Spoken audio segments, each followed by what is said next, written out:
Hi, morning everyone, and thank you for being here. I know these starts are always challenging on these events, and I always tell them get our sessions to start by 12:01.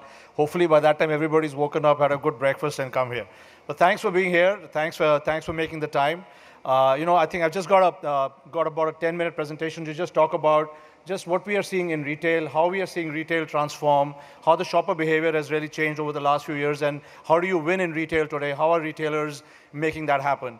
So with that, I think today one of the big changes for us is that if you look at the overall shopper behavior, shopper journey, we look at the 5 Ws and the H of shopper: what, when, where, why, and who, and and how they are shopping the category. And this is one of the big things we see, where we look at where we get retailers and brands to look at a lot of the shopper research they do, and look at obviously shopper behavior being impacted by the four main factors around assortment, availability, value, and innovation. And all of this is also getting really impacted today by what we are seeing by the changing purchase behavior, by lots of pricing and discounts and promotions, much more than we've ever seen before, increased and varied competition, change of consumption places. People have moved back home. Out-of-home consumption continues to be very, very different. And a lot of this is impacting in terms of how shoppers are and how the shopper journey is changing. And what we are seeing with that is that the sort of linear shopper journey that we've seen all along in the business, which starts from what the reason to buy, the driver to store, the driver to category. Once you're in store, what's driving you to the category? Then once you're in the category, what is the driver to purchase on the shelf?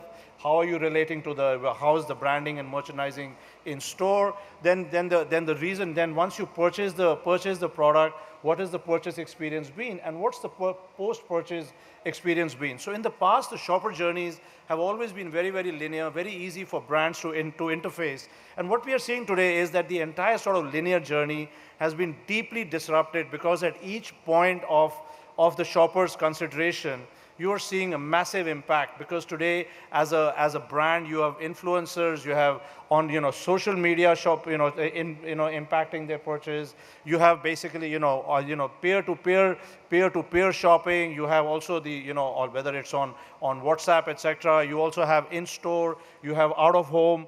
So lots of areas right from finding inspiration or your driver to purchase, to your browse and search in the store or online, to whether then you are selecting and validating the actual purchase, your purchase and your actual purchase and payment. At each point, we are seeing a lot of disruption today. And as a brand, as a retailer, it's important for you to be able to connect to all of these points and make sure that you are in your front of customer or top of mind for shoppers across this whole space. And linked to this is the whole point about getting to know the shopper better. I mean, so when based on the surveys that we have done globally, that 65% of consumers say that they love it when the brand knows me.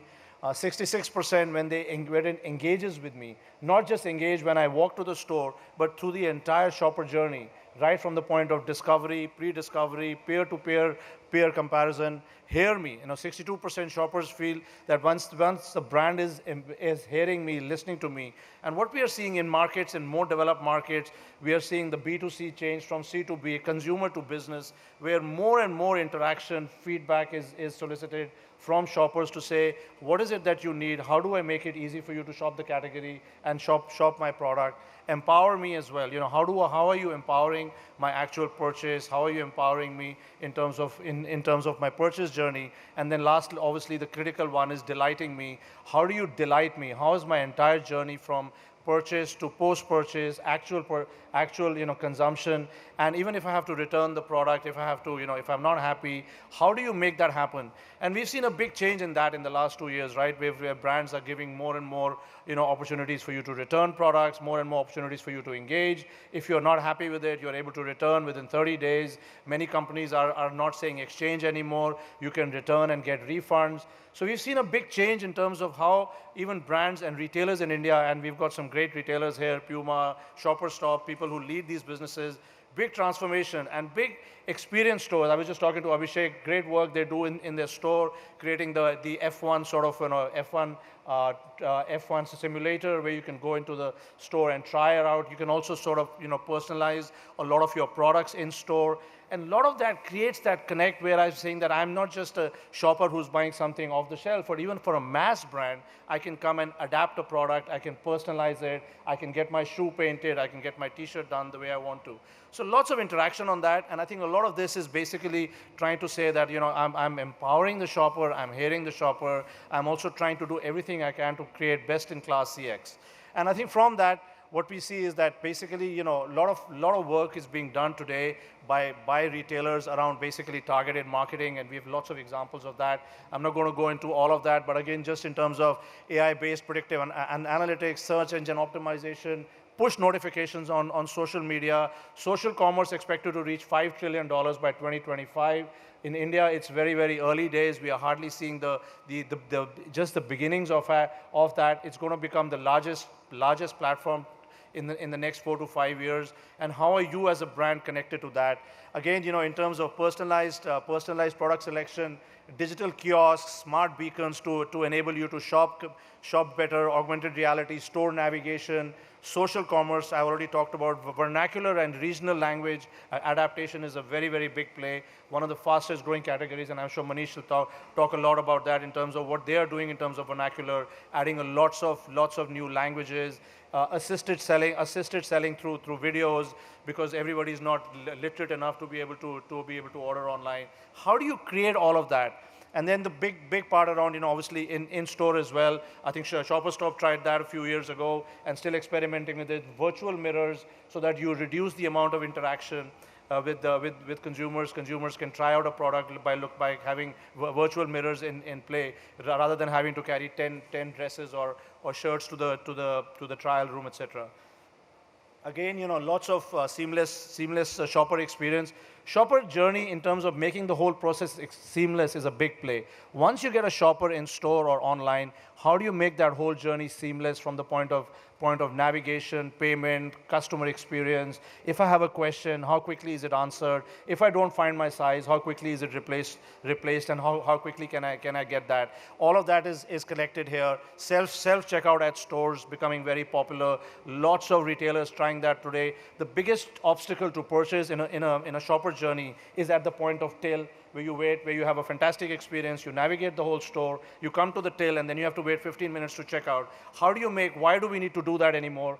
I mean, there is an impulse purchase area there, but the main thing is, how do you make that seamless by creating self-checkouts within the store? You can use Paytm, UPI enabled processes to do that.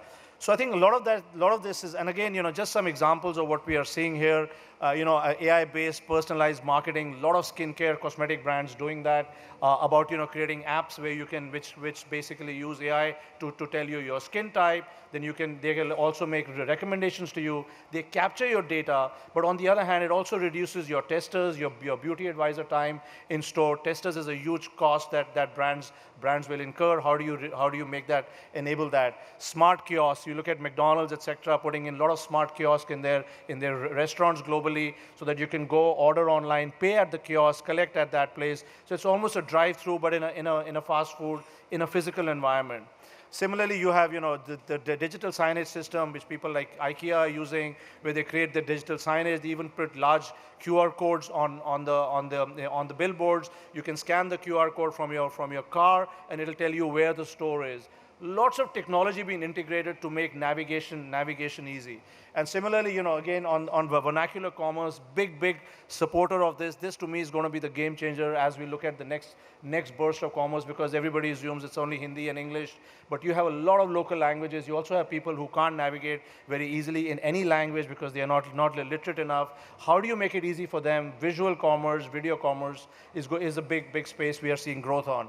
And then obviously the whole piece around social commerce, I mentioned, $5 trillion by 2025. How are you leveraging your current businesses to do that? We are seeing a lot of activation in that as well. And then obviously the whole piece around omni-channel payment, again, UPI is for facilitating that. I just read somewhere that some 657 crore transactions were done last year on UPI, expected to become larger and larger. And I think this is going to be a game changer from the Indian shopper's point of view, because even at the smallest stores today, the Pan Bidi stores, the kiosks, today UPI payment has got enabled, which means that it's also integrating the entire ecosystem. And then lastly, you've got drone-based deliveries where companies are trying drone-based deliveries into the regional DCs to enable the product get closer to you. You've got IoT-based inventory management. Many of the retailers, and I'm sure Abhishek, Vinu will talk a bit about that. Lots of work around, how do you make it seamless, the whole process about inventory management in store, just in time, and making sure that the entire network is connected where you are able to pull inventory, not just for offline stores, but offline stores servicing online customers. So that's all really I had. It'll be, we're going to launch a report on this as well, but it'll be good to interact with you guys over the next 2 days and exchange some thoughts and look forward to hearing all the other experts here. Thank you so much. So I'll be requesting Mr. Wahi to be at the center stage, and I'd now request Ashna and Jason to join Mr. Wahi on the stage, please. It's now time for the Deloitte report launch, so I'd request Ms. Ashna and Mr. Jason to join Mr. Wahi. And I'll request my colleague to present the 3 members with the Deloitte report, please.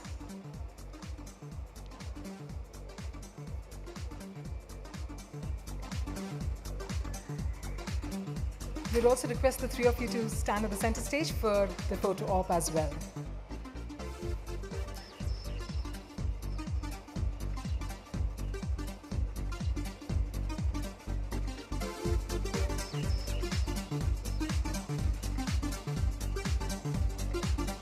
All right, we have the paparazzi on. Could we also have the claps on? Right, it's always energetic to have both of them together. All right, thank you so much.